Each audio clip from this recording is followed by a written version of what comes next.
Cheryl, you want to give us your full name and spell it for us, please? Okay, Cheryl Hill Alt, Cheryl Hill, Hill, and my married name is Alt, Ault, And where were you born? in Green Bay at St. Vincent's Hospital.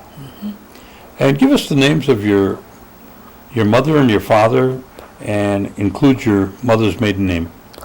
Okay, my mother was, excuse me, Hazel Smith was her maiden name, Smith, and her married name was Hill, Hill, and my dad's name was Edward Irvin Hill, Hill, and he was the son of Sadie and Dennison Hill.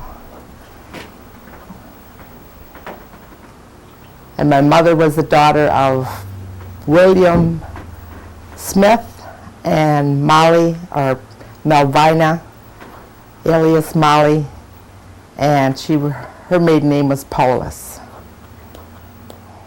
So Cornelius Hill is in your Right, background. right. That would be what, your great grandfather? Right. That would be my grandfather's father, as far as I know.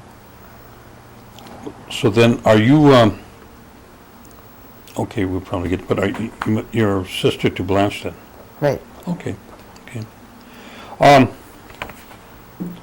Now you gave us the names of your mother and father, and your grandparents. Did Right. you give us those names? All right. Your grandfather or your great grandfather was. That Cornelius on the Cornelius Hill Hill? side, Mm-hmm. but I'm not sure on the Smith side. I see. And do you know any more about?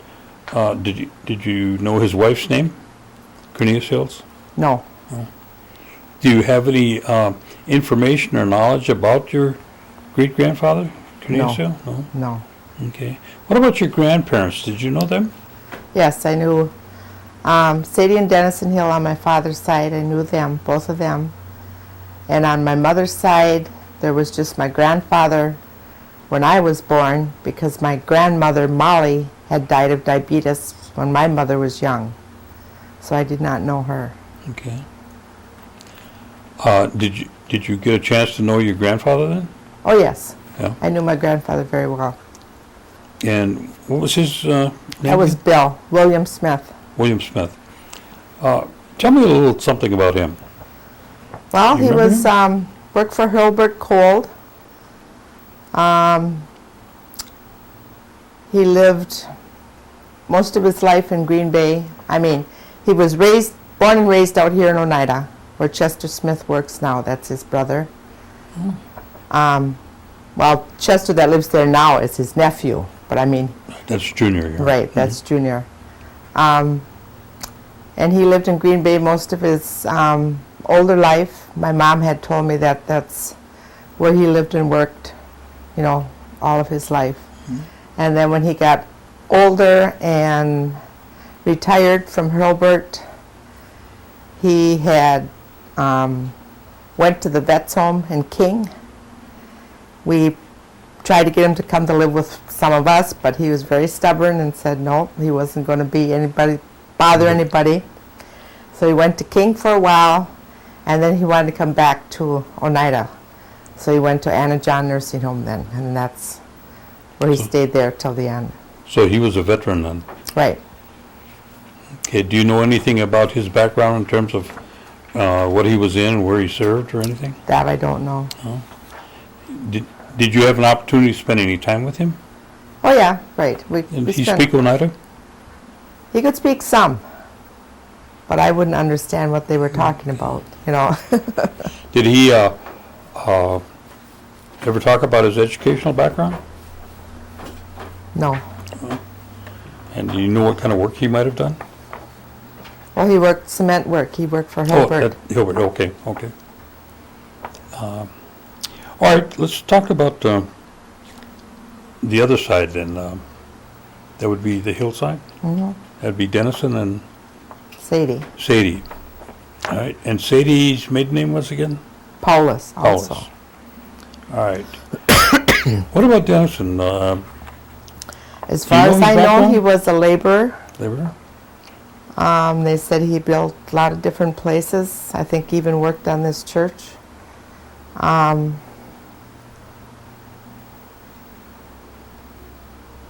And that's about all I can. Did he speak Oneida? You speak the language? Yeah, they could talk back and forth, but I never knew what they were Okay. talking about. Did you know any type of education he might have had? Nope, that I don't know. Okay. And what about your Sadie then? Okay, Sadie. Her maiden name was Paulus, and I think she was like a housekeeper. And as far as education, I don't know how far she went to school.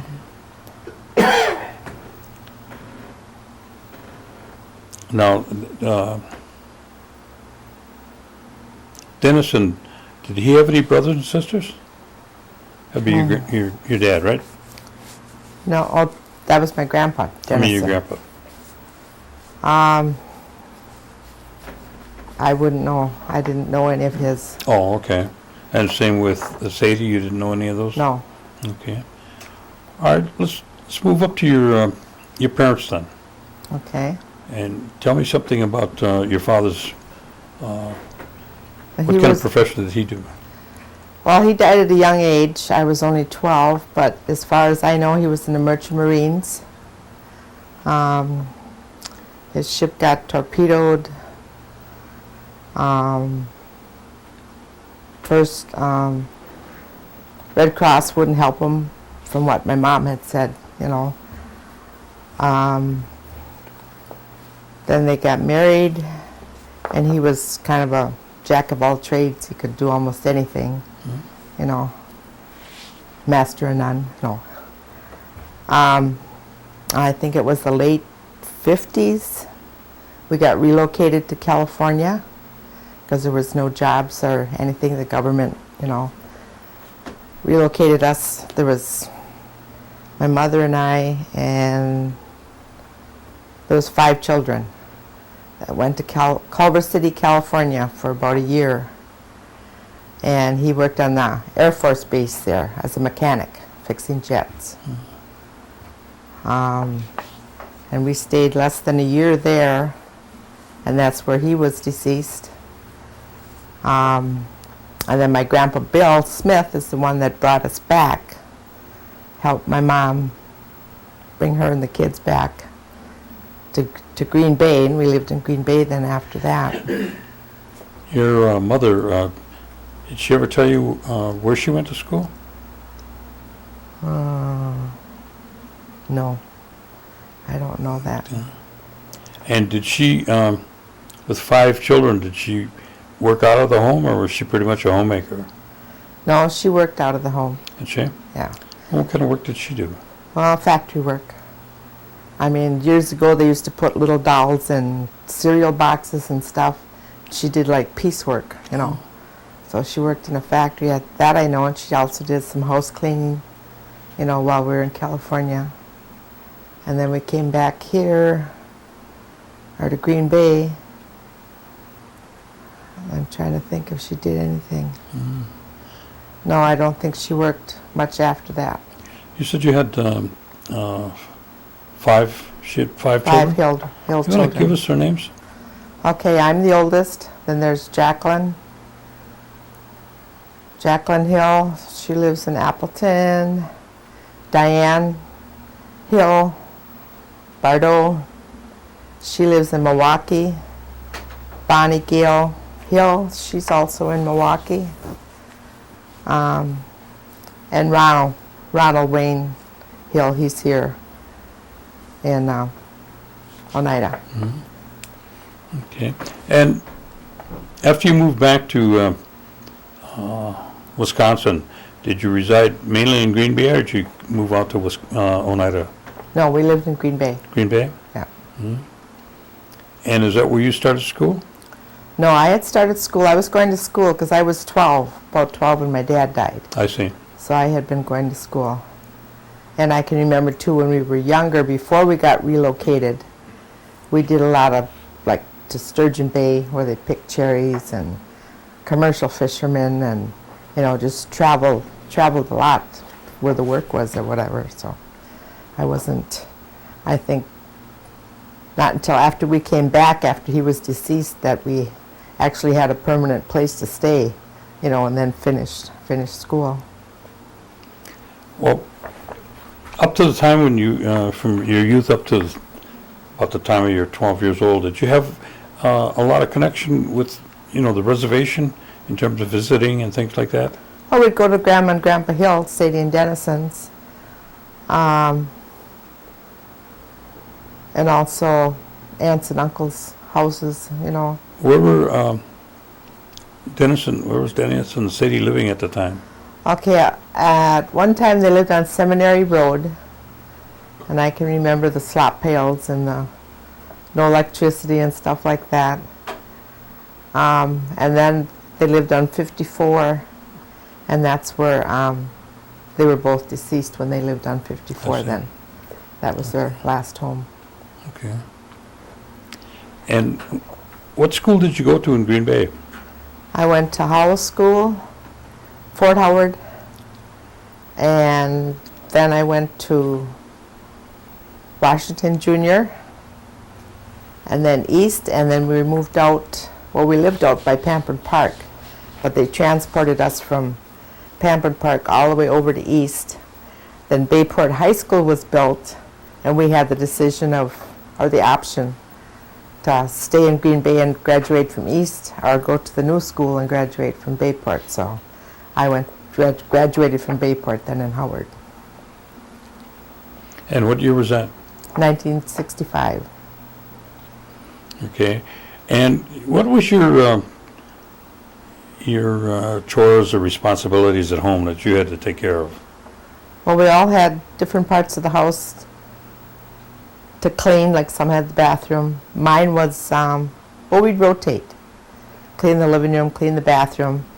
Took turns because there was enough girls, you know, to do the dishes. 2 of us at a time would do wash and wipe, and then the next night the other 2, and, you know, between the 2 of us, who was going to do wash or wipe was the one that did the wiping. Usually just left them drip dry and then just had to put them away.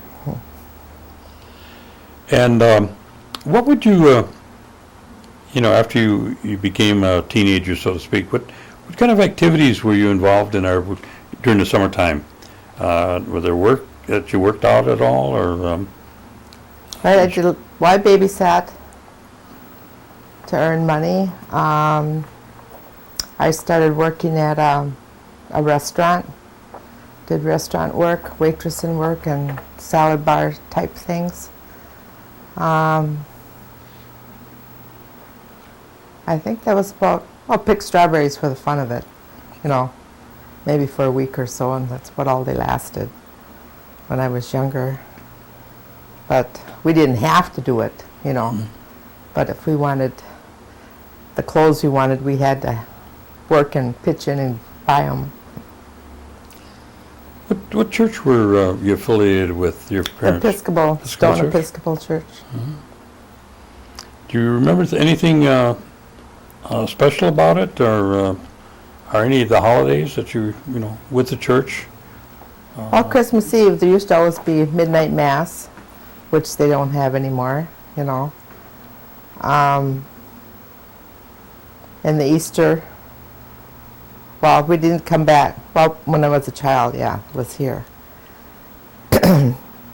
And having the nuns here yet. The nuns were still here. Had Girl Scouts also at the parish hall. That's about all I can remember about that. Now, after you left school, when did you leave school? In 1965, when 65. I graduated. And that was from? Bayport High School. Bayport. What did you do after you left high school?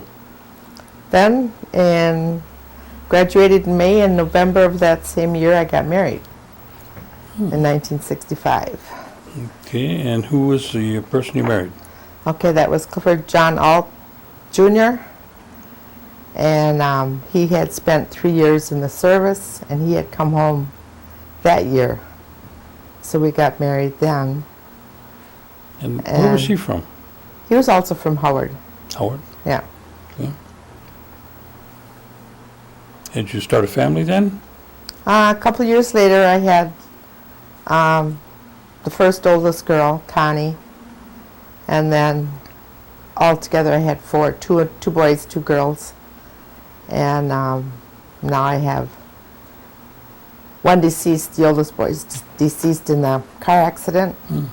He would have been 30-something, and my husband died in 94, and he had bronchial asthma. So, Could you give us the names of your children? okay, Connie, Clifford John Alt III, which we also called him CJ, and then William, and then Sherry. And any grandchildren? I've got 6 grandchildren. Connie has 1 boy, 1 son named Nicholas. CJ has 2, that's the son that's deceased. He has 1 son, Justin, and a daughter, Heavenly. And Bill has 1 son, Devin, and Sherry has 2. She has Tiana and Kyle. Oh, that's a house full. Yeah, especially at Christmas time. Oh, all right. After you got married, did you stay pretty much at home, or did you work out? No, I stayed home. Mm-hmm. No, when I first got married, I did work, like just restaurant work, waitressing and stuff. And then when I got pregnant, well, then I just was a stay-at-home mom till all my kids were in school. I see. And then I went out and worked. What kind of work did your husband do? He was a truck driver. Truck driver. Was he over the road? Yeah. Oh, okay. You went out to work after the kids got old enough then, or We were in school. What Right. kind of work did you go into? I went into factory work. So we bought a house in Little Swamico, and I worked in O'Connell at an ice machine place, and I also worked in Green Bay at Green Bay Plastics. And in fact, from there, then I went to Modern Plastics, and then I was working there when my husband passed on, and I went to the casino. And I worked at the casino as a cashier, and then I went from there to HRD, and from HRD, and now I'm at Elderly Services. And you're still working full time then? Right. Okay. Now, when did or were you able to become involved in any of the tribal activities when you came to work for the casino, or were you involved in anything before that with the tribe? No. No, I think just that with the casino, meeting different people and knowing them and starting to go to the powwows and stuff that were here. Mm-hmm. But I never went out to any of the other powwows that were around. I see. Now, do you use the tribal facilities at the, like the health center and, the senior center, of course, but... No, I use the health center because I've got diabetes, so they will not give me insurance. I was denied for insurance, I see. so I have to use the health center. And is there enough services provided to the elder people from your point of view? No, I think we need more equipment. I mean, like for cutting grass. We've got 3 trucks and maybe 3 lawnmowers. The big ones, the riders, and there's over 100, I think, homes that they have to cut grass for the elders, plow snow for in the winter, and there's just not enough not enough there, and we should have more employees, but we'd also need the equipment to keep on top of everything. I see. So, but I mean, there's other services like the in-home, help them clean their homes, keep them independent, keep them in their home instead of in the nursing home. So there's those services that are available, and we could use more help with that too. But they just, with the budget, can't afford any more help. Yeah, You know, yeah. so you have to turn some people down. Are you able to participate in the tribal elections and the general tribal council meetings? Right, I usually vote. Usually go and vote. But I don't go to too many of the meetings because you get shot down, and you know, you can never say exactly what you want to say, and nope, you're floored or whatever, you know. So it don't pay to go for me. That's my thought. Yeah. What's your opinion of the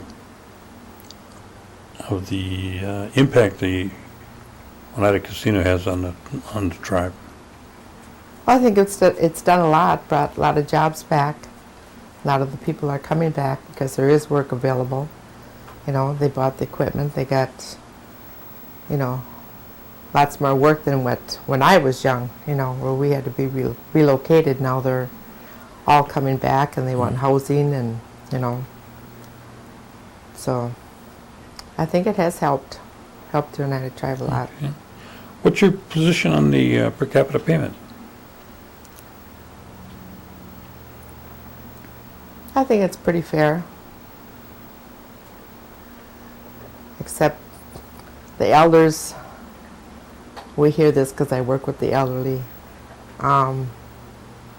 Sometimes if they're on a fixed income, they have to pay some of that back because they're over their limit. They can only make so much money. Mm-hmm. So that hurts them, you know. But otherwise, you know, I think it's good. Yeah. And the New York land claim, do you have any observations or comments about that? No, I don't have much knowledge of what's going on with that, you know. Okay. Probably in my lifetime I'll never see it anyhow, you know. Or my grandchildren's. Do you have any hobbies or you know, things that you work on outside of your full-time job? I babysit the grandchildren. I used to play volleyball and bowl when I was younger. But then when I started at the casino, I had to give that up because I worked second shift at the casino, so I had to quit all that. So, I like camping, you know, traveling, go with the kids and the grandkids to Wisconsin Dells or someplace, you know. What was probably some of the most exciting trips that you made? I think camping in Door County. Camping down to Wisconsin Dells. You mean with my family or just anywhere? You know, either one. And I went with the Elderly Services. We went to Albuquerque. They had a National Indian Conference there. And that was interesting. I would have probably never got there otherwise, you know. But you met a lot of different tribes, you know. Got to see what that part of the country was like. So, Are you do you partake in any of the activities that you know, with the what they call the traditional or the cultural activities, like at the Longhouse? no. Nope. The first time I was ever there was for a funeral for Roberta Kazuma. And I had to ask what was being done and, you know, why, and because I had no knowledge of what they do. Mm-hmm. You know. You're more used to what happens at the Episcopal Church, then? Right, Yeah. right.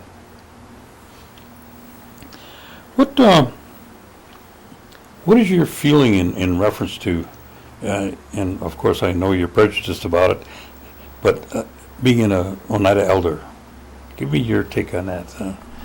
Working at the senior center, you're very close to that, I know. What are my what? What do you feel it means to be a tribal elder?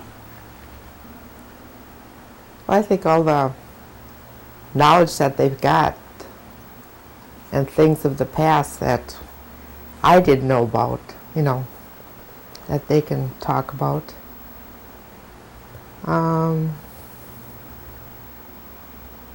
there's some that can speak the language, and there's not too many I know that do, you know, anymore. But they've got lots of good stories.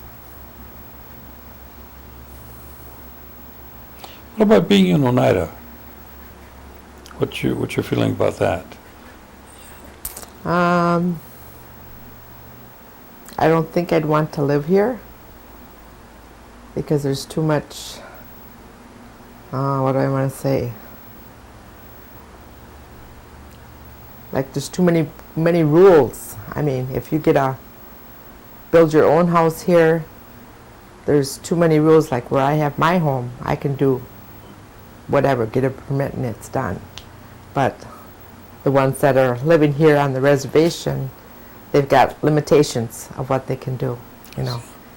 And if you bring your kids home, if they live with you, well, then their rent goes up, you know, where mine, it wouldn't where I live. But I don't know. That's just my thoughts right now. Sure. And is there any part of the, the Oneida background or culture that you would like to see preserved and, maintained? No,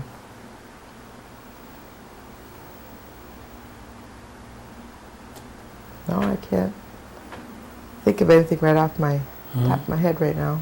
Okay. And what kind of recommendation would you give to the youth that are coming up today? To continue their education and not expect everything to be given to them. Work for what you get. And to have respect. Yeah, that's about it. Continue their education and,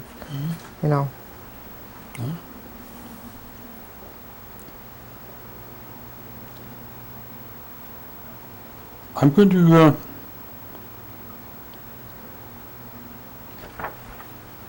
that little blue button didn't go on, did it? That little blue button. Oh, it must not have went on. The little blue button goes on when you might be fibbing a little bit, so you must have hit it all right. So I didn't see a blue button. Well, I want to thank you very much for coming down today and sharing with us. And if there's any other thing that you'd like to comment or share with us, feel free to do that. You said the cultural thing. I was thinking maybe the powwow. Keep that going. Okay. Grandkids like to get into that. Now. Do your kids, are they involved in a lot of that? No, they just like to come down and see the costumes and, I see. and then do the intertribal dancing. What about yourself? Do you become involved in any of that? No. No? I don't know. My granddaughter's interested in that jingle dress, but I'm not a sewer, so I'd have to find somebody to make her one. But I mean, they're getting interested in that, because I didn't do much of that when I was young. But. Well, that's good. Well, again, I want to thank you